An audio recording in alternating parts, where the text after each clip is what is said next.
It's Dr. Ariel Schwartz. I'm here on my yoga mat today to share with you just a few simple tools and props that you might want to have for your yoga practice that can help with vagus nerve release and fascial release that really help create increased sense of freedom in your body. So the few practices in this mini flow are really about how are we releasing through the diaphragm, through the rib cage and side body, around the digestive organs, and around the sacrum. So some really lovely short practices, and you can pause and extend them and make this your own, that can help create a sense of greater freedom. So the first little practice that we'll do is going to be here sitting on a ball, and you can do this sitting on a chair. I like the ball because it really allows some flexibility and freedom to move the hips from side to side, forward and back, a little bit of twist and some give in the rest of the body in response to the movement. Now, the whole purpose of working with the fascia is that the fascia is meant to protect us. It really helps prepare us in the world. It's shaped by our life experiences, especially stressful or traumatic experiences can cause holding or guarding in the fascia. And in truth, we won't really let go of that holding until we feel safe, but also until we have an agreement with the body. So if the body is aiming to protect us and we're saying, well, let this go, and we're going against that with force, what's going to happen is that we'll go into more self-protection. But with request, with asking, with a conversation with the body, we can really create the optimal environment where the body says, well, maybe, and then we'll say, here, look, like here's how I know that I'm safe, and here's how I'm turning towards you with self-love and with self-compassion and with acceptance. And as we do that, we can really embrace what is. And when we turn towards what is and what's held in the body and what's known by the body, and we can receive that fully, then the message has been received, the communication loop has been closed, and some release can happen. So how do we facilitate that release? Through the sensory motor loop. It's our most simple and basic neurobiology, where we sense information from our environment, we take in that sensory information, and then we have a motoric or a motor response to it. So if we just are taking sensory information in with no motor response, we'll feel overwhelmed. And if we're just motoring through the world and we're not sensing, we're actually overriding or can kind of barrel through without really being in relationship. So as we explore how are we sensing the body, and then how are we moving in response to what we're sensing, that's how we create this optimal environment for letting go. So we have the ball as one of our tools, the large seated ball. You could explore using a foam roller, as you'll see on the mat underneath the diaphragm for today. We have a yoga strap, right, that can just really create some options for stretch and feeling the tension in that pull. And then we have some smaller balls, including the gorgeous ball that is developed by Jill Miller, that is really emphasizing kind of dragging into the fascia and creating some release. So those are their tools. Find what props work for you. You can bring a tennis ball, right? You can roll up a second yoga mat if you don't have a foam roller. So there's lots of options to really just explore. And of course, our hands are fabulous tools, as we can fold over our own hands and create self-massage and listen so sensitively with our palms to the information that we receive from the body and create that optimal conversation. So let's explore some movement together now. So whether you're seated on the ball or on a chair, take a moment to tune in to what's happening inside of you. Let your breath help bring you inward. Maybe your hands over your body help guide your awareness. And then I invite you to allow this awareness of your own sensations to guide some intuitive movement. How do you move in response to what you're feeling? The feeling might be pure sensation. Maybe there's sensation mixed with emotion. all of that welcome here. And perhaps you're finding your side bodies or a little twist, but all of this being guided by what is the feeling inside and what shape does that want to take. Your breath is an integral part of this exploratory movement as you stretch and contract in response to what's happening inside.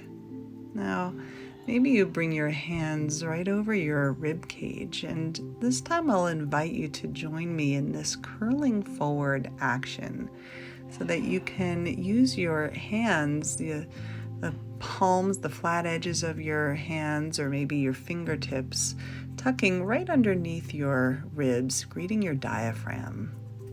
You can allow that to be a gentle massage, and in that curling forward, a little compression. So your hands can kind of palpate around to any tight spots, and you get to choose how much compression you find towards those areas. Maybe exhaling all of your breath out as you lean forward and curl over your own hands. Your hands can then find the depth that allows you to contact what's happening in there, but we're not forcing, we're not aggressively trying to change anything. It's really a conversation, a meeting with what is.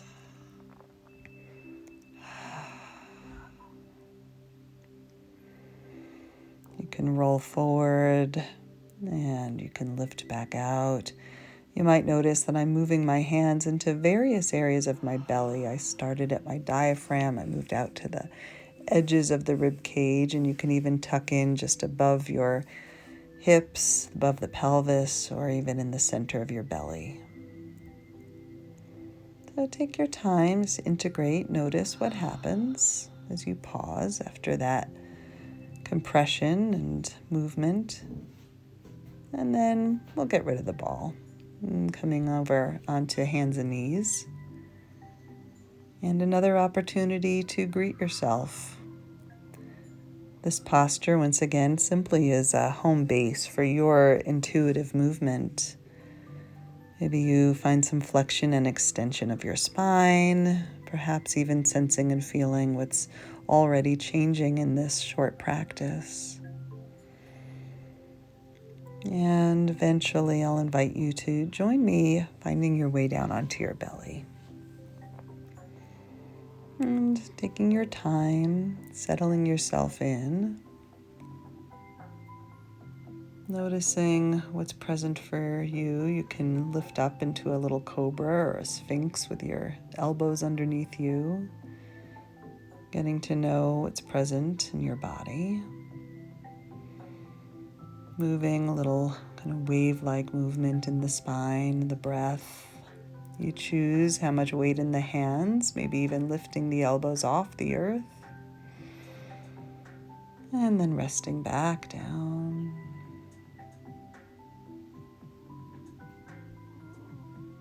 Eventually, if you'd like, and I'm going to use my roller here, you could choose to have that rolled up yoga mat, or eventually I'll show you how to do this using a ball.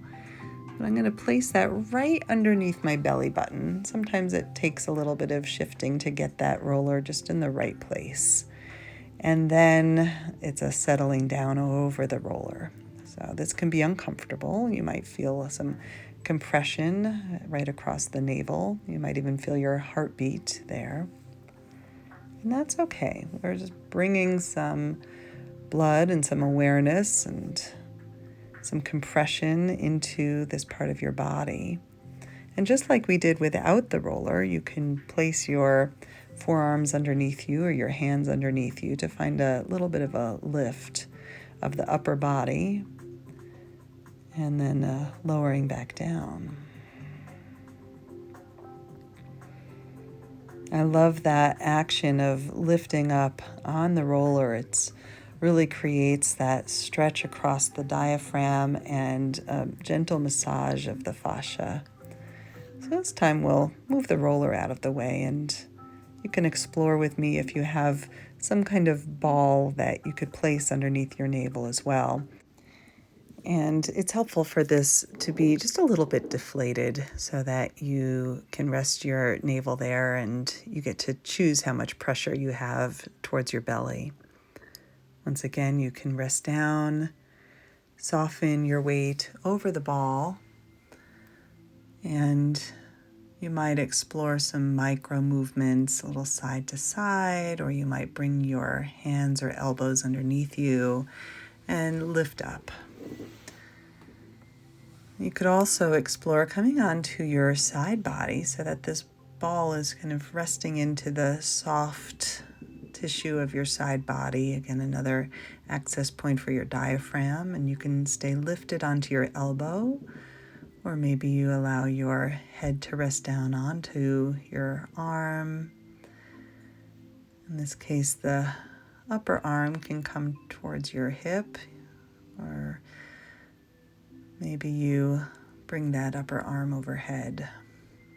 Now, the beauty of all of this exploration is that it's simply that, a chance to get to know your own body, find those micro movements. You can stay in any of these shapes longer. I'm going to come to my second side here and placing the ball underneath your ribs, against the diaphragm. Stay lifted or settle down a little closer to the earth. You can find some of those same stretches that maybe you found seated.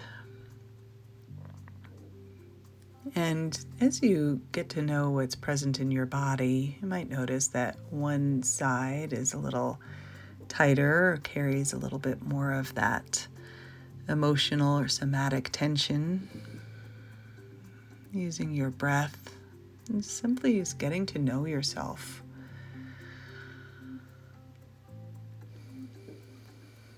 You might stay here longer, or you might transition back out. We'll move that ball out of the way and come up into sitting. Now I'm going to sit back on my heels, and if you prefer to sit cross-legged, up in a chair, or maybe back up onto that large ball, just finding a seated position that works for you. And from here, I'll invite you into a gentle twist. Right fingertips behind, left hand to the outside of your right thigh. And you can even take your chin, your gaze back behind you. We'll take it to side two. So as we turn to gaze behind, we can always remember that while we can look back, we can't change what happened back there, but we can relate to what is, right? We can allow ourselves to turn towards who we are, what we carry in us, and hopefully generate increasing amounts of warmth and compassion.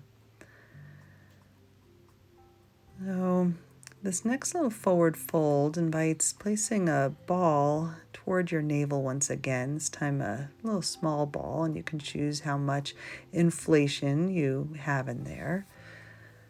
And just allowing yourself to move that around to any place that just feels like you're finding those tender places, those sweet spots where it feels like you're greeting yourself, finding those sensations, but you're not overdoing it. Yeah. Maybe one more time. You can compress the ball between your ribs and your thigh. It can create a little bit of a opening, not only for the diaphragm, but also for the psoas in those compressing movements. And we'll set that one to the side. And for this next exploration, I'll invite you to take hold of a strap. So you can use a belt, you can use a tie from the closet, right? Whatever allows you to just create a little bit of tension between your hands, opening up into the side bodies and the shoulders. And then once again, this can simply be an intuitive exploration. The strap gives a little bit of feedback some sensory feedback of your muscles in the shoulders and upper back. You can continue to move the strap back and forth. You can widen it enough so that the arms drop behind. This can feel so good. And you might also take one arm up and the other hand back and behind, opening up through the upper back, the shoulders. You can switch it out. Just whatever feels good and natural. Like those stretches that feel just a little uncomfortable, but oh so good, to connect into your body, your sensory experience. Okay, this last one is to take the smallest ball and just think like racquetball. Again, it's got a little bit of give. You can also use a tennis ball here.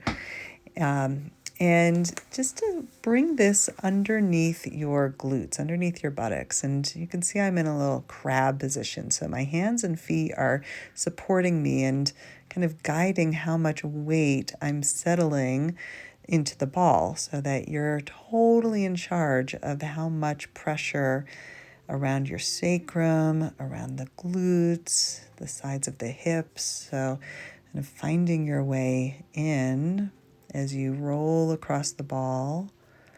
You might have this towards one side of the sacrum, and then at some point you can move it to the other side. This is a listening and a dance of sensing and moving, right? So that sensory motor loop of feeling what's happening inside and then responding with movement. A beautiful honoring of yourself.